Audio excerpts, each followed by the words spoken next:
Hello, everyone. This is Jennifer Brown with the North Carolina Cooperative Extension Service, and I'm going to provide information to you on how to stress less because April is Stress Awareness Month. What I'm going to talk about is the effects of stress on our heart as well as our body, signs to watch out for, and give you some stress management tips how you can handle what you're going through. So whenever I talk about stress management, I always start off with asking questions. What is stress? Is all stress bad? How does it make you feel? And how do you handle stress? So typically, I simply kind of define stress as the way that we react to change. That's usually what causes us stress. Is all stress bad? No, we have stress maybe because we're getting married or we're expecting a baby. We're getting a new job and we're just stressed and excited and whatever else. It can make you feel a lot of different feelings at the same time. Some people are not good at handling stress. So we're going to give you some tips on how to do that. When we're looking at what are people's stressors, the main three stressors are money, family, and work. And they can vary which order they are in from day to day. But when we're looking at the stressors, typically it goes even further and it's either external or internal stressors. So external is, on the outside. These are expectations by others. We are expected to be a good employee. We're expected to be a good parent or a good child or whatever else. Certain events, as I mentioned, could cause stress. Again, if we're expecting a baby, if someone passes away, if we're changing jobs, if there's marital changes that are going on, or if we have outside changes like an illness such as coronavirus. And then also just the environment. We get stressed when it's bad weather and we're trying to plan an event outside. If we're stuck in traffic and we're going to be late to something, or just noise, my dog's barking all the time or something like that. And then we also have internal stressors. These are the things that we kind of put on ourselves. We have expectations of ourselves. Sometimes we expect ourselves to be good at something, to be perfect, to whatever else. And then we are that way because of certain personal traits or certain attitudes that we have. Some people are just negative thinkers. Some people are perfectionists. And some people like to procrastinate and bring stress on themselves because they wait till the last minute. When we are looking at stress, we want to think about your health because stress can have a negative effect. It can cause heart disease or increase the risk of it. It can also just have smaller effects. It's wreaking havoc on your sleep where you're not getting enough or you're sleeping all the time. It can make you cranky and irritable and moody. It can make you be forgetful. So there's small changes it can make as well as big consequences that it can have. It can make you feel physical pain. It can make you sick because you have just created so much problems because you've got ulcers or just whatever else. It can cause you to make bad decisions because you're feeling the pressure. And it can also stop you from achieving your full potential. Or you can use it to motivate you. So it depends on what kind of person you are and how you want to use your stress. Again, overall, the chain of events, basically your body's releasing adrenaline, which is a hormone that's going to cause your breathing and your heart rate to speed up. It's going to cause your blood pressure to rise, and that's going to kick in that flight or fight response. How are you going to react? Are you going to fight, or are you going to wither and just, complain about it all the time? When you are feeling chronic stress, so those things are going to happen, and again, you're going to feel that increased risk of heart disease, stroke, hypertension. Your arteries are going to constrict, which is going to limit the blood flow to the heart and the brain. It's going to make your blood stickier, increasing the chance of clots. And it can cause other small side effects like irritable bowel syndrome, asthma, ulcers. So there's a wide variety of signs of stress. And again, we break them down into physical, mental, social, and emotional. So this slide pretty much just has that kind of information. You can, have headaches. You can either, like I said, you can sleep too much or not at all. You can lose weight or you can gain weight because you can be overeating or not eating at all. It can cause, mental problems where you're just always in a negative mindset. You're procrastinating. You're not getting anything done. You're confused. You're fatigued. You're just worn down. You can feel that you just need to separate yourself from other people. So you're going to cause isolation, which can build feelings of, again, resentment, loneliness, depression, and that can turn into you being either physically or verbally abusive to people. It can turn into where you are, abusing substances such as drugs and alcohol. And just the wide range of mood swings, whether you're angry and you're frustrated, or you're sad and you're depressed and you're quiet. So you can go all over the spectrum there. And there's going to be several changes and reactions that your body's going to go through. Again, you can kind of have a little bit of a cold. You can break out either, with acne or even hives. You can lose hair. You can feel that your jaw's hurting because you're grinding your teeth when you're sleeping. And it will cause you simply to crave junk food because you have that increase in cortisol, which is going to make you crave sweets, which is going to cause more problems and more stress because you're putting on weight. When do you need to get help? Well, again, that is always a good question. If you are feeling any severe feelings, if you are having long-term changes in sleep, or if you are being abusive to anyone, if you are thinking about harming yourself or anyone, if you are having panic attacks, if you are experiencing severe isolation, and again, if you are abusing any substances, drinking excessively, or using drugs, you need to seek help from a professional. So what can we do to eliminate the unnecessary worry that we have in our lives? Well, there's a couple of questions you can ask yourself. Can you change the situation or eliminate the stressor? Can you remove yourself from that situation? If not, can you accept it? Can you accept the unchangeable? Or can you ignore it? If not, can you change your reaction or your attitude? Can you think about the situation more positively? So there are some situations that we cannot control, and the only alternative is acceptance, such as I can't change my height. Some circumstances are changeable. You might not think they are, but maybe you haven't found a way to make the change happen.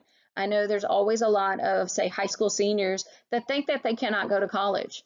Well, there's a lot of opportunities out there to help provide funding for children and seniors to be able to do just that. Some events that we think we can control, but we don't ever want to put the effort into making the necessary changes. Perfect example is losing weight. We know we can do it. We just don't want to do the work that it takes to do it. And then there are some situations that are simply beyond our control, but we keep trying to control it anyway. That might be what's happening in a personal relationship that you're having. So overall, there are a variety of different ways to reduce stress. First and foremost, you need to take care of you. You cannot take care of anyone else if you are not taking care of yourself. So this might mean that you need to ask for help or talk to others. Do what you can to avoid stressful situations.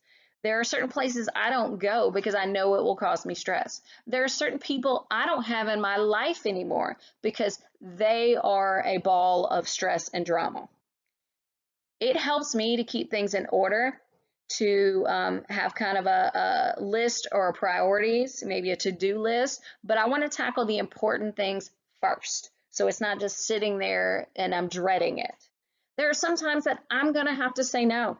And as I get older, it's easier and easier to do that. But no matter what, have fun and enjoy the small moments. Maybe it's a new relaxation technique. Maybe it's just, again, it's just one of the ways that you were trying to manage stress. Thinking positively. This is something it's very difficult for people who don't do it, but it's one of the things I'm always trying to push to people is we're always talking to ourselves, and a lot of times we're answering, but we're talking negatively. So one question I always ask, are things really as bad as you're telling yourself? Your stress depends on your perception of the stress. So try to keep your inner voice positive. Remember, it could always be worse. This is like my mantra whenever I'm feeling stressed is I'm going to say, it could always be worse.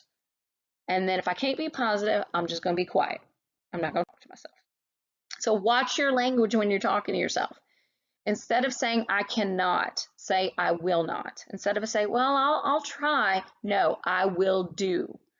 Well, I should, I could.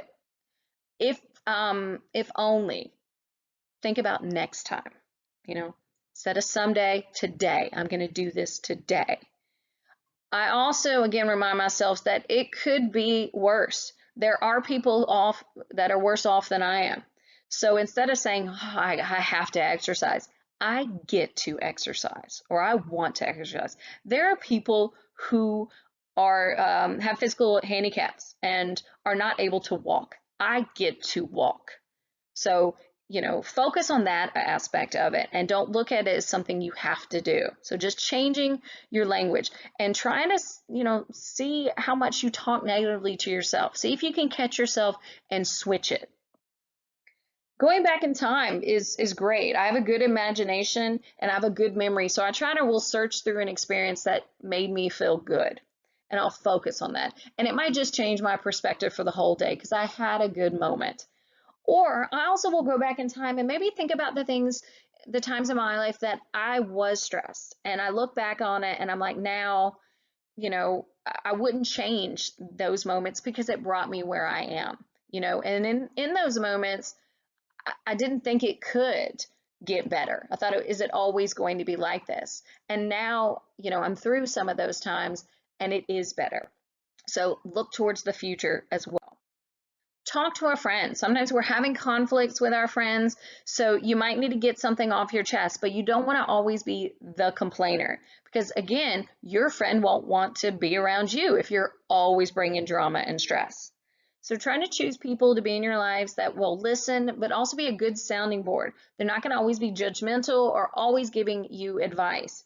So it can help put things back to perspective if you're talking to other people, but you want to make sure that if you are having an issue with someone, that you're not doing this cycle of conflict where you're being rude and obnoxious and then they get defensive and frustrated and then they're rude and obnoxious back to you and around we go.